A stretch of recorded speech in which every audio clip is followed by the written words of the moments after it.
Resma, you took off on me last time, but I get why. So this time, can you stay on for like 5 minutes? I know why you got out of there. I know why you got out of there last time. Yeah. But this, we don't got to worry about that this call. Yeah, let's do. Yeah. Right. When we get towards the end, just say, Resma, I need you. Okay. Just say I need you. Yeah, just remind me. Because once I get started, yeah. All right. Okay. Let's see. Excuse me. All right. It's good to see y'all. So I want to talk to y'all a little bit differently than I talked to the group earlier today. Some of y'all were on the call earlier today. And I want to talk to y'all differently because y'all are in a different we're asking you to be in a different position, right? We're asking you to literally hold people. You've been, and this is, and when I say hold people, I'm not saying perfect. I'm not saying you need to be some magical person and you got all of the answers and you can answer everything. That's not what I'm saying. I'm saying engage differently with people with these bodies. Engage differently because you've had different tempering. You've been tempered and conditioned differently. You've gone through a year and a half, 2 years already, right?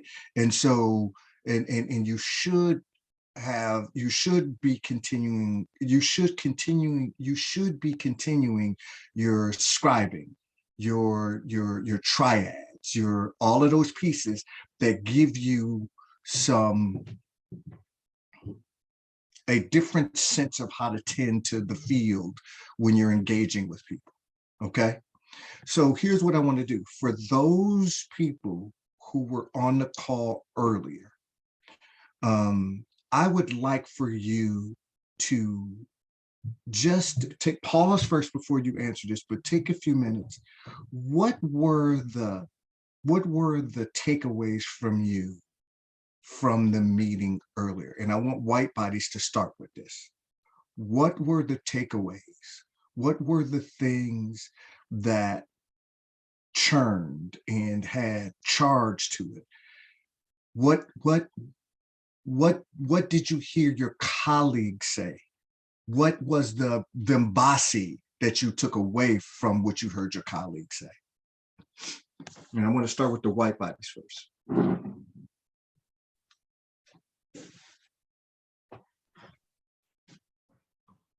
I can start. Okay, Emily. The session this morning was really difficult. It was really heavy, and one of multiple colleagues spoke, and I feel like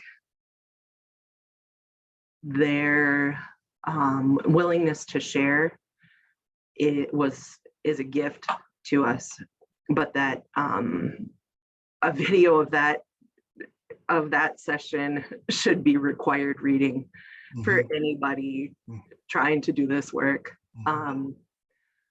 Personally, one of the things that really sat with me was our colleague brought up the desire for comfort, and that we approach things in white-bodied society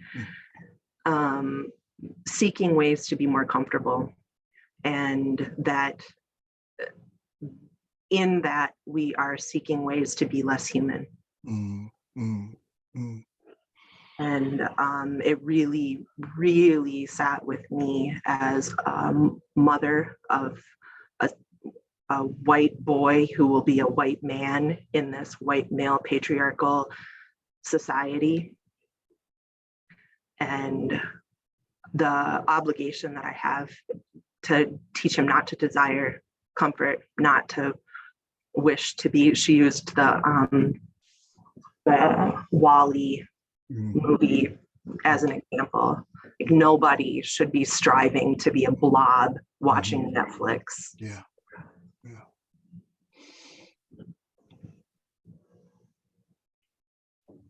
And I think we push that on ourselves and we push that on our students.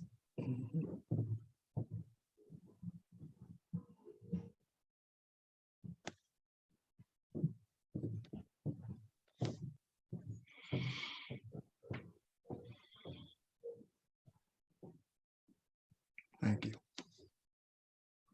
Others?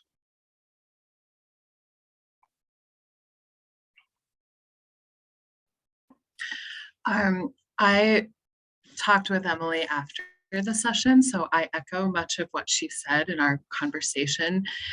I watched a white body blow through a body of culture in the session, and seeing that dynamic play out as a third person in the triad, watching those two have that conversation is upping my gnawing. And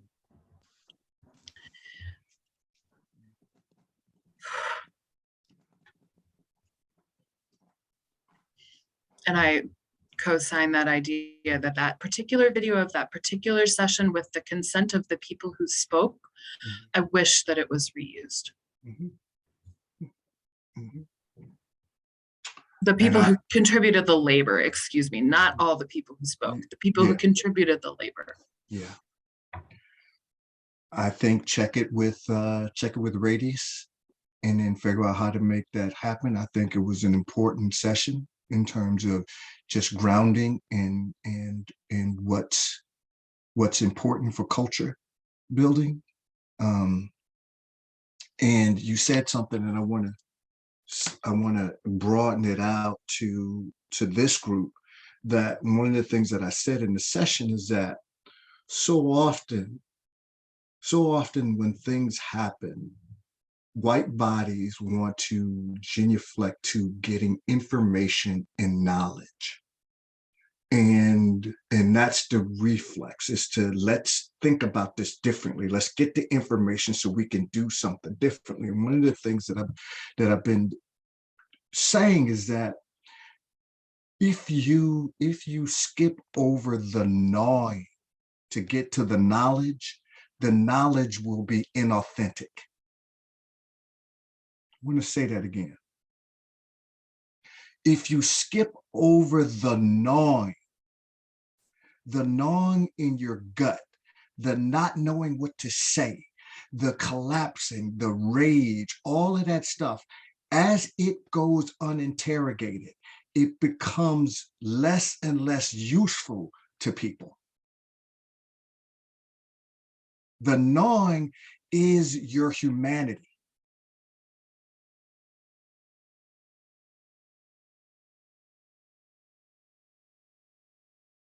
And this structure wants you to not have to deal with it. It wants you to be comfortable. For white bodies, there are so many escape hatches to not have the gnawing. Let's get back to normal. Let's just talk about it and move on, right? Those are the prevailing pieces, the prevailing ethos and philosophy. And that is the exact opposite of what we're trying to create here. The gnawing helps you condition and temper yourself so you can handle the charge when it shows up. So you can work with the charge when it shows up, not get rid of it, not looking for relief, but working it with your triad, working it through the Vimvasis, doing the pieces. but everything in the structure is predicated on that not happening. The gnawing is seen as something that's wrong, something that should not be. And let me say this to all of y'all, because y'all are the ones that have been through it. Y'all have decided you want to keep rocking with this. You've decided you want to create culture. Let me say this to y'all. If you are in a white body and you are not getting the reps in with this stuff, you are not bringing up things, you are not working with it with your triad and stuff like that, the other white bodies will see you as safe. And you will be complicit with the standard of white body supremacy. And you will be sewing that into the bodies that you come into contact with. This is very, very important. This is why the gnawing is so important. If you are not talking with other white bodies about what happened this weekend, I'm not saying get it right. I'm not saying be perfect. I'm not even saying that you need to have a cogent understanding of everything that happened. I'm saying the absence of landing it is complicit with comfort.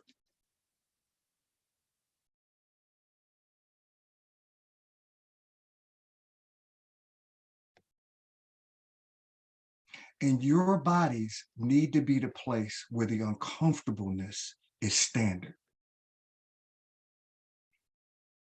How can the bodies of culture on this call right now know the difference between your white body and a white body who has not been through 2 years with them? How would they vibratorily know that? How would they pick up on that? If you are not doing the pieces, both the pieces with your triad and your Vimbas and all that different type of stuff, but then when something brutal like this happens, when something brutal like Kyle Rittenhouse happens, when something brutal like the boy who went into the church and shot up the Black folks, if white bodies don't begin to land that, then comfort is what gets centered. Each time you land it, you get a rep in. Each time you land it, you work with all of the rage that's there individually and community. You get a rep. I told a story of, so I've been watching the NBA playoffs, right? And I listened to it on Sirius XM. And there was a coach on there named Sam Mitchell. Some of y'all know who he is. He used to be the coach of the Timberwolves. And he was on there and he was talking about one year he was coaching, and he said after the season was over, they were doing exit interviews. And so Jose Calderon came into his office. And Jose Calderon knew he was the 15th man. And being the 15th man, he also knew he probably wasn't going to be in the league next year. Do you understand what I'm saying so far? So he said, Coach, what do I need to do? And Coach Mitchell looked at him, and Coach said, you want me to be honest with you? He said, yeah. He said, you should get up at least, I believe he said 25, did he say 2,500? I'm not quite sure what the number is, but I think it was like 2,500 to 3,000 shots a day. If you're going to stay in the league, you're going to have to do 2,500 to 300 shots a day. Jose Calderon went back to Argentina, and every day he sent Coach Mitchell a picture, a video of him leaving the gym or going to the gym, and did not leave until he put up 2,500 to 3,000 shots a day. Now, the next year when he came back, anybody that knows basketball and knows Jose Calderon is that Jose Calderon was known for shooting. The reason he wasn't always known for shooting, he ended up being a 40% three-point shooter in the league. Why? Because even though he was talented, his talent wasn't enough. He had to condition and temper himself to be able to go to the next level. He had to get, something else had to emerge as he got to his own growth edges. And the only way he was going to get through his growth edges was to put up enough shots that he could even get to his growth edges. The shots that he was putting up wouldn't create enough heat for him to deal with what his weaknesses were. Are y'all understanding what I'm saying? The same thing applies to the culture building we're trying to do. If you are not holding and having these, even if you make a mistake, if you are not engaging and getting up your shots as white bodies with other white bodies, you will not be in this group next year. You will not be here.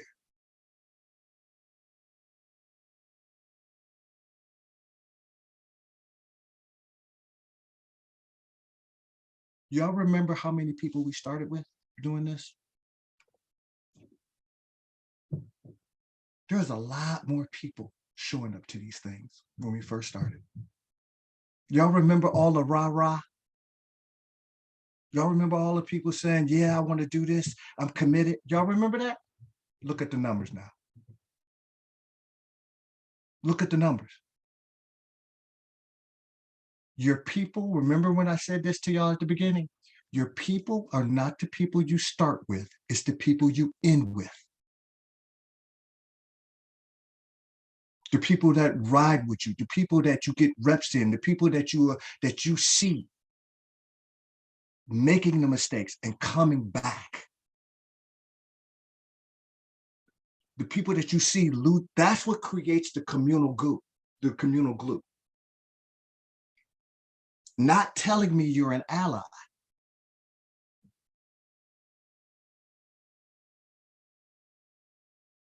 Why am I saying this? I'm saying this, y'all, because white supremacy and white body supremacy is structural, not episodic. It is not episodic. And each time these things happen, we treat them as if they're episodes.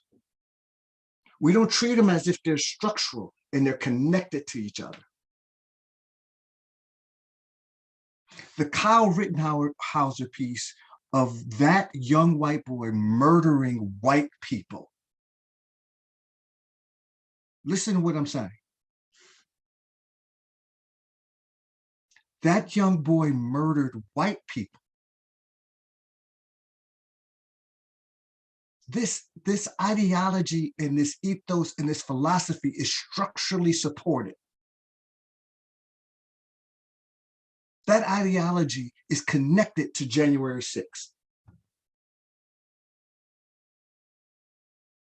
That ideology is connected to the civil rights movement.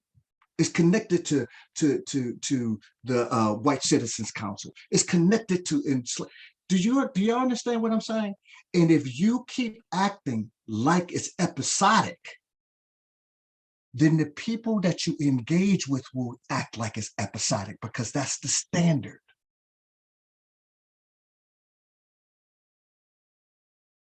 So here's my question to y'all. As people who are communal cultivators, I need to ask you, how will you, and I'm asking white bodies this first, how will you hold other white bodies so the heat of what happens and continues to happen can be used to facilitate not a discussion, but to facilitate you getting your reps in with white bodies. I want y'all to just pause on that for a second. How can you begin to use these things to facilitate you getting your reps in, so you can know and over time emerge the ability to hold these types of issues with other white bodies? Let's take 2 minutes. I want you to Vimbasi on that question. Grab a pen and a piece of paper and Vimbasi. What shows up when Resmaa is sitting here asking you to think about, how do I begin to hold other white bodies, to deal with the things that have never been dealt with, to deal with the charge of it, not the thing, not only the thing itself, but the charge. How do I begin to do that? How do I begin to temper and condition myself with other white bodies?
All right.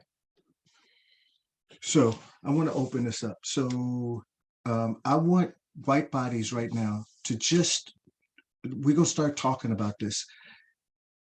I want people to come on and just say from the Vimbasi, what, as I said that, what did you notice starting to come up? And then I want people who have not been going.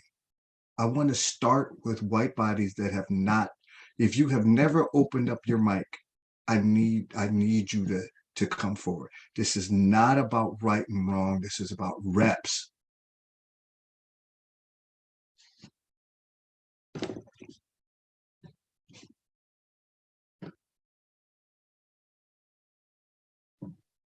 I can go, Resmaa. This is Brenna. Hey, Brenna, thank you. Hey, yeah. Hey. So I thought about, like, what came to mind for me, or what came up in my body, was those moments where I know now, I can feel it in my chest or in my stomach, where this is a time where I'm either choosing that clean pain and I'm doing something different, or I'm choosing dirty pain and I'm kind of letting it go. And I kind of felt the difference in how those feel in my body as I was thinking about what you asked us. Yeah. What's is there an emotional quality as you notice those pieces showing up in your body? Is there any emotional quality that's connected to that stuff that happens in your chest or in your gut or whatever? Like, is there an emotional, anything emotional connected to that at all? Yeah, I think there's some fear, or there's some, I feel it kind of like in my chest a little bit. Mm-hmm. And I think for me, that's something that I'm working hard on in myself, is avoiding that perfectionism that's a part of white supremacy. And I know that that's what that feeling is. Like, I know I want to do something different, but I don't know exactly what it is. Mm-hmm. And so I'm kind of overriding my body Yeah. because I don't want to get it wrong. Yeah. Pause. Yeah.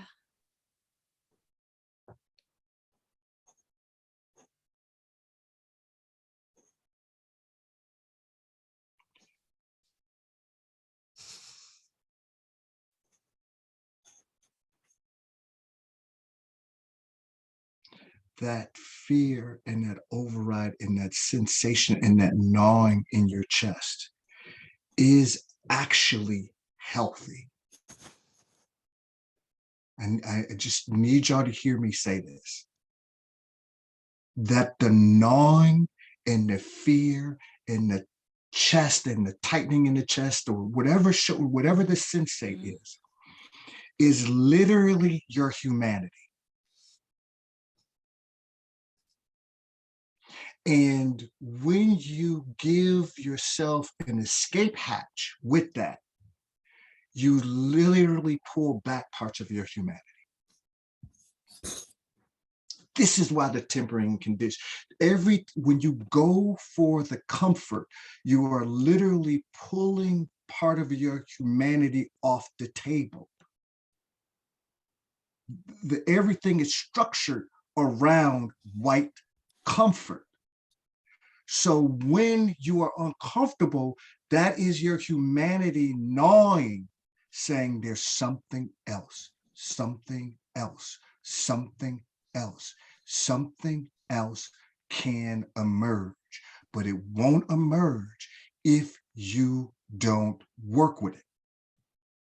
So, Brenna, that piece around the fear in your chest is actually a doorway into your humanity, not an exit out.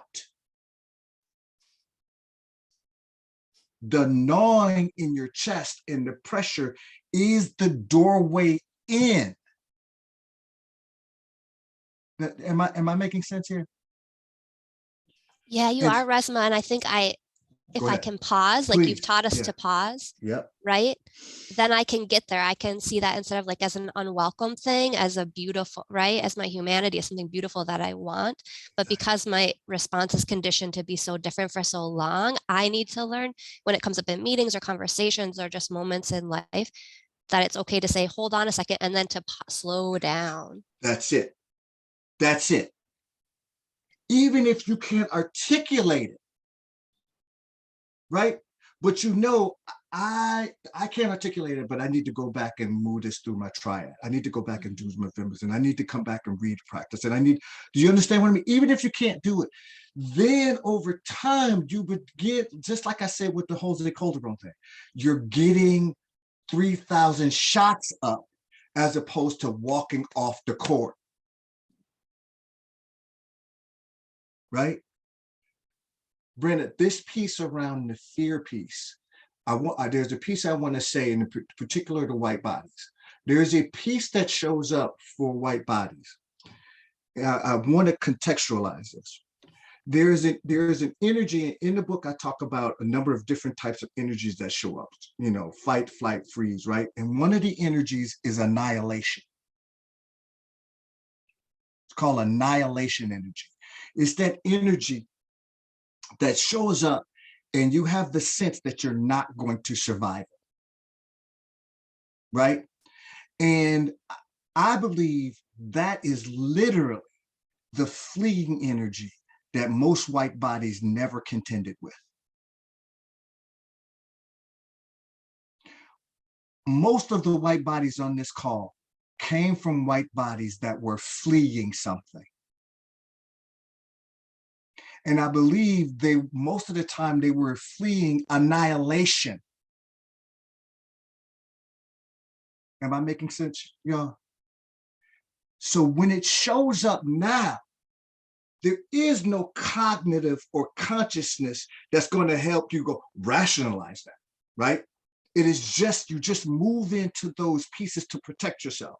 This is why sitting with it and pausing is so important. Because when you sit with it and pause with it, it begins to quake. And if you don't let it go, eventually something else that's always been there, that's tied to resource, will begin to emerge. But you got to get enough shots up. Does that make sense, Brenna? It does, thank you. You have to get enough shots up. If you don't get enough shots up, you'll be like, that shouldn't happen. I shouldn't have to feel like this. This is unacceptable for me to feel like this. You're making me feel, right? And in that moment, the moment you walk off the court, you will feel better. It's seductive. White body supremacy is seductive. An 18-year-old white boy with the N-word scrawled across the tip of his gun was supported by the culture. He was supported by a philosophy that thought that pumped into him. And this philosophy is a very old philosophy, that he will be replaced. It's called replacement theory. Just because he voiced it doesn't mean that he developed the philosophy. That philosophy goes way back to plantation.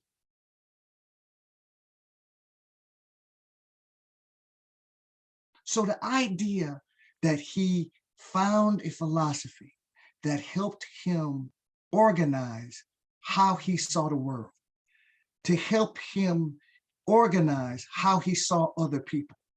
That philosophy is steeped in replete in education. It's not just the bad white supremacist piece. That idea of replacement and that the white man is under siege and the white body is under, that whole thing is part of the structure of this country. So when he scrawls the N-word across his gun and goes in and points his gun at a white man, and then the white man screams and said, no, no, no. And he goes, oh, I'm sorry. And then walks and finds the Black civil rights woman who's been doing this work for 70 something years, and he shoots her in the fucking head. That's philosophy that's supported. He had colors, he had story, he had a position. Do y'all understand what I mean? That's culture. And if y'all don't temper and condition yourself, the only thing you have to offer that young white boy, the only thing you have to offer him is kind words and niceness. That is inadequate. Dealing with these pieces that Brenna just pulled up, dealing with those pieces, and then dealing with it with other bodies, not having the perfection of here are all the words I need to say when we're doing it. I just think we need to, I want to open this up a little bit for 2 minutes, for a minute, for 30 seconds, get your reps in. Jake, I need to hear you. What's happening as you hear me talking, Jake? What's happening for you? What's coming up? I'm assuming you're talking to me. Mm-hmm. A lot of anger, frustration, uncertainty. Where do you notice the uncertainty? Trying to think ahead. I don't know. Right there, James. It's right there.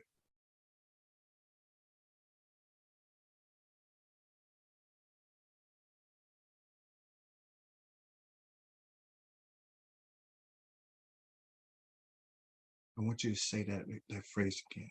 trying to think. Just say that. Just say those words. Trying to think.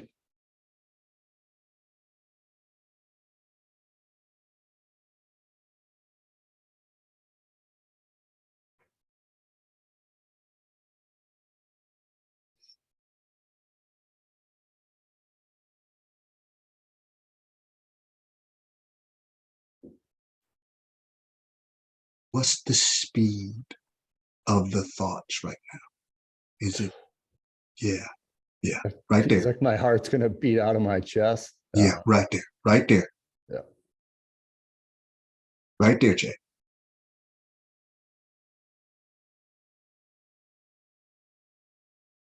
This is the annihilation energy stuff I'm talking about. You understand what I mean now? Yeah. Right there. You can't hold that individually. That is not just an individual experience that you're having. That is also historical. You're trying to hold it, and many of you try and hold all of that energy individually, and it is inadequate. That's why you have to share it with your triad. Because otherwise the energy will move you towards protectiveness, dropping out, giving into the rage, giving into the, well, there's nothing to be done. I can't, do you understand what I mean? That's why I keep talking about reps. Right there, Jake, right there. Don't fucking move. And when it gets to be too much, leave it alone and bring your ass right back. Come back to it. Get some more shots up.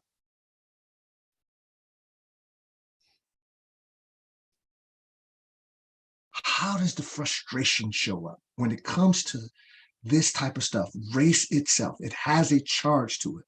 How did you notice the frustration normally work through you? In everyday life, something I see, something I read, you see it in everything, everyday life, and it just immediately, it turns into just anger, right? And Yeah. It's hard to see past it. It's hard to not say something. Sometimes it's hard to say something. Yeah. But ultimately, yeah, I mean, my chest feels like my heart's going to beat out of it every time I see it, I read it. Yeah. And it's just, it seems like and now I see it more than ever. That's read right. it more than ever. That's right.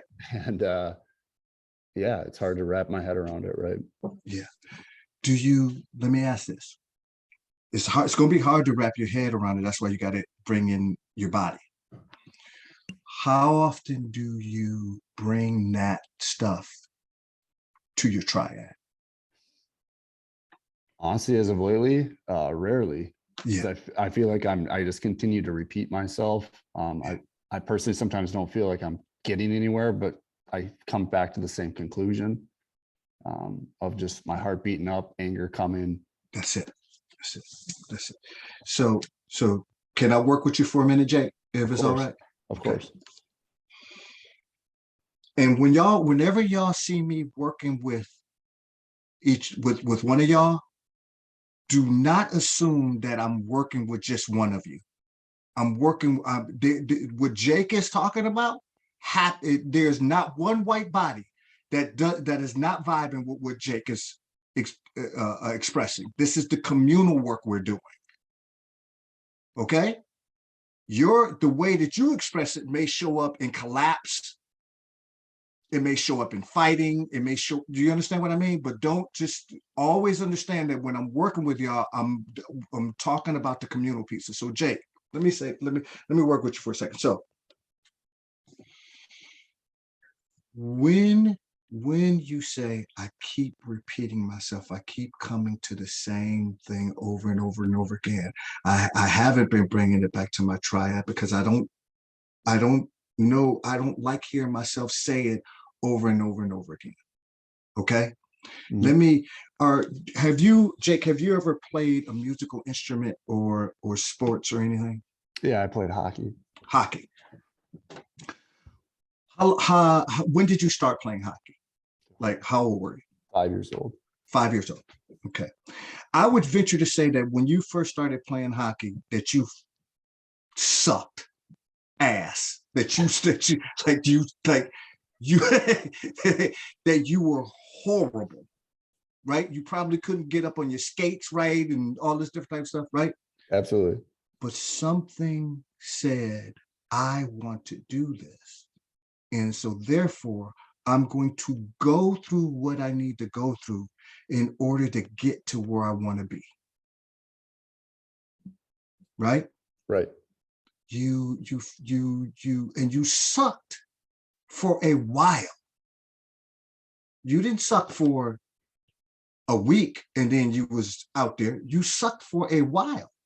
You had people around you that said, here's what you might want to try. Here's what you might want to do. You gave yourself over to a community that said, whether that community was one person or a group of people that said, hold your stick like this, stand up like this. You might want to try this. Am I correct? You are. This is the same fucking thing, Jake. If you cut off your triad, you're cutting off communal resource that can help you get to some of the places you want to get to. The moment you stop is at the moment you stay stagnant. You will not improve. Does this make sense? It does. So I hear the frustration, and that frustration is the very energy that you will need in order to be able to speak to other white men about this shit. If you are not conditioned by your own frustration, then when it shows up, when you're talking to another white man, when that shows up, you won't be able to tolerate it. This is what it takes for you to be able to get up on your skates and now teach other people how to do it. I would imagine at some point in your hockey career, you also instructed other people. Am I right or am I wrong? You're right. I don't even fucking know you. How did I know that? How did I know that? Because if you love something, you stay with it. If you don't, you stop doing it. And what I'm asking you is that this is pushing you to a place to where you're being asked, do I love white people enough to begin to create a culture to where white body supremacy is abolished? Do I love them enough? That's the question. Because if I don't, what's already present is I will continue to produce Kyle Rittenhouse. I will continue to produce the guy that walked up into a black supermarket and murdered people, or walked into it. You see what I mean? So if I love my people enough, I need to contend with the frustration, with the not having it, with the not having the words quite right, and coming back again and sharing it with my triad so they can hold it with me. Does that make sense to you? It does. Slow it the fuck down. Go back, start reading my grandmother's hands again, start doing the practices, and start calling your triad so you can get your shots up, so you can get up on your skates, so you can know how to hold the stick. Over time, you will become better at holding the stick, better at sensing it. Let me say something. Let me ask you another question. If you started hockey at 5, at some point you got to a place to where you were so comfortable on that ice that you could sense into things differently that you never could have sensed into when you were 5. Am I correct? Correct. There was pressure. You could experience the pressure on the ice differently at or older age than you were when you were 5, correct? Yes. This is the same thing. So when you're in a room with white men and this shit starts popping up, you'll start to begin to pick up on the pressure differently and see it coming down the pike faster. You can't do that now because you're not conditioning the pieces over here. You're not building something over here at the same time that you're resisting over here. You have to do that at the same time. Otherwise, the seductive quality of it will say to Jake, I don't have to really do this. I'm not going to really be inconvenienced that much by it. I'll be fine. That's the seductiveness of it.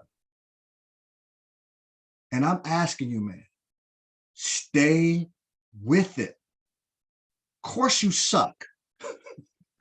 Of course you sound stupid as hell. Yeah, of course you're going to say some stupid shit. Then read, get back to your triad, soul scribe, and come at it again. Okay? Absolutely. Appreciate it. You're welcome. Others, what did y'all hear? As you heard me and Jake do that, what did you hear? What was coming up? Here's what, white men, I need y'all to, white men particularly, and those that haven't gone before.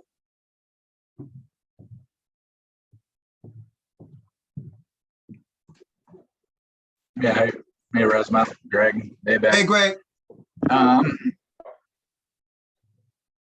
heard like some stuckness, and alone like the white guy, like sometimes we don't reach out to others when we're stuck, stay internal. Like I was, as Jake was talking, I was reflecting like what I did last night was go and listen to podcasts to Seen on Radio, and I was ready to like talk about thinking about like it's talking about Genesis and eminent domain and domain over this land. So reflecting on that, like our society and things like that, where so I'm staying in that thinking brain and not getting the feelings.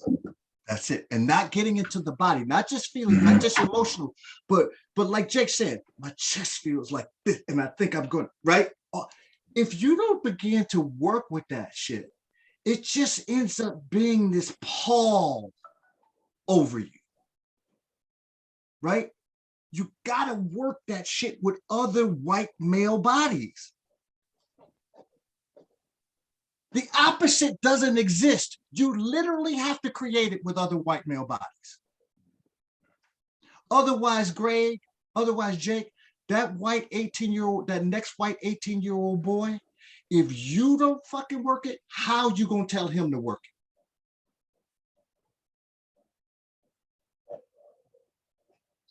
He will smell it. He will smell the inauthenticity on you. He will smell all of your head shit. He will smell it. You'll go to talk to him about it and he will smell it. If you don't get the reps in, there is no space for that white boy. There is no space. You two and all of the other white men on here have to create the space for that 18-year-old white boy. Otherwise, you're complicit.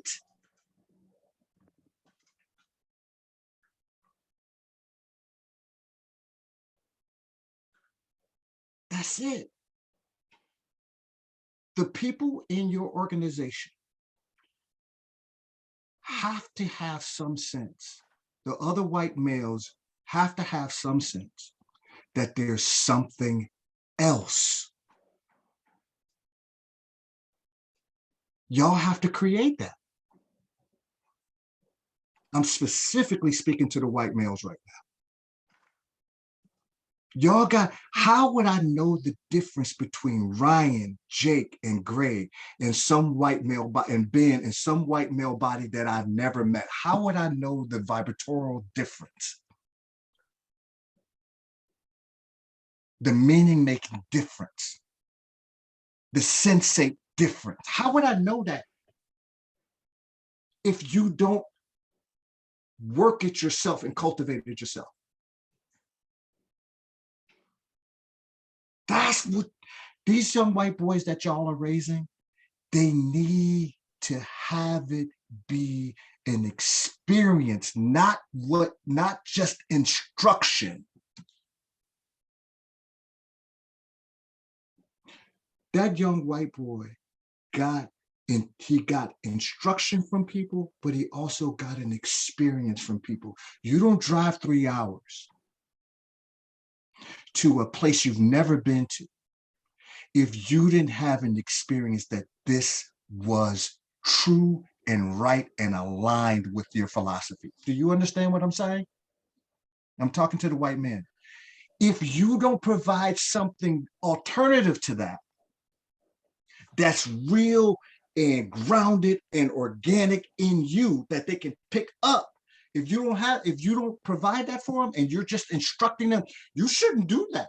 You shouldn't say the N-word to Black people. You shouldn't, like, if that's all you got for them, when somebody comes to them with song and teaches them how to use a gun and teaches them the problem is all of the brown people, your philosophy, the philosophy that you're espousing fades. There's no there. Is this making sense, y'all? I know the tone that I'm using is very forward, but fuck it, y'all. This is where we're at. This is where we're at. All of the, well, can't we just talk about it in a different way? No, we can't. So Greg, let me ask you a question. When you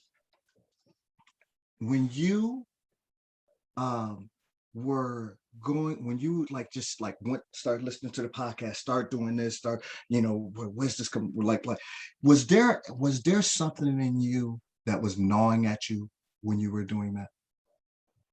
Yeah, I mean, I had like the heaviness in my chest and I don't know how to call it, brain spinning type of thing, where I had like too many thoughts going at once type of deal.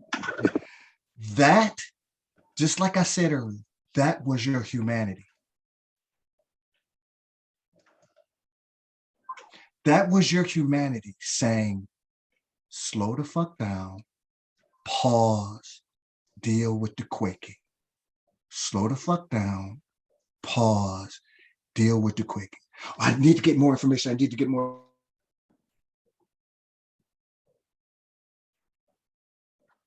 Right there.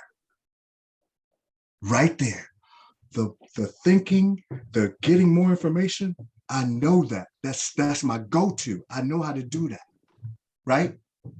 The pausing, the Vimbasi, sitting with that, calling up one of my tribe members. Hey, I don't really even know what to say.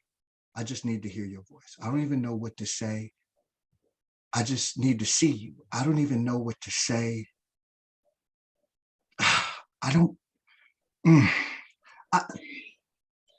That's the work. Letting your triad members see you, Greg, not have the fucking answer, is the glue development. Letting your triad members see you vulnerable, like, I know I should have the answer and I know there's something we should do and we should blah, blah, blah, blah. Not letting your triad members see you as not competent is the work. That's what helps you begin to develop the container so you can then hold these white boys. But if you never do it, and then you go tell the little white boy, this is what you need to do, he'd be like, man, that don't even sound right coming out your mouth. I didn't hear no resonance with that, right? You build the resonance by calling Ben, by calling Jake, by calling by calling Mike. That's how you build the resonance. When you start to spin, stop, work with the quaking. When you start going to the shit that you always do, stop, work with the quaking. When you think, oh, I have the answer, so let me develop strategy, stop, pause, work with the quaking. It's the only way the young white boys are going to be able to find something different. They're not going to find it because you hold a all school forum and you want to talk about what happened. It happens because they get the sense that Greg and Mr. Smart got some room to hold all of this horror and terror and rage in me. They can actually hold it. But if I don't have the sense that they can hold it, I'm not gonna say nothing because I'm not gonna say nothing and then see in their eyes that they can't handle it. Then I don't know where am I gonna go if I look in Mr. Smart's eyes as a young white boy and go, Mr. Smart, I don't know what to do. I think like this whole thing around Black people and this, that, and the other. And I'm looking in Mr. Smart's eyes and Mr. Smart leaves. He doesn't leave physically, but his eyes go blank. Do you understand what I mean? The moment that happened is at the moment I collapse. I'm not gonna expose myself to that. That's why you have to do the work. Because if Mr. Smart is getting reps in other places, when that young white boy or Mr. Smart says, hey man, I've been seeing something with you, man, come and talk to me for a minute, right? If Mr. Smart is not getting the reps in, he won't be able to hold whatever that young white boy begins to move out because he hasn't done it himself. Thank you, Greg. Thanks, Russell. Is this making sense, y'all? This is so important. This is not about coming up with some assembly or some poster thing in the hallways, don't be racist. That ain't gonna get this. I know we got 1 minute left. Right now, y'all, I need y'all to start my grandmother's hands over. Start from page number 1. Slow it down. Start going back through the book. I need y'all to call your triads and get in 5 minutes a month with each other. I need y'all to start scribing because the group earlier, they're starting to look for y'all. And I need y'all to do this, y'all. Okay? All right, I'll talk to y'all next month. Love you guys. This is the work. This is the work. And I'll talk to you soon. I need you to stay on, Resma, for like I will. five- Thank okay. you. Thank you, Mr.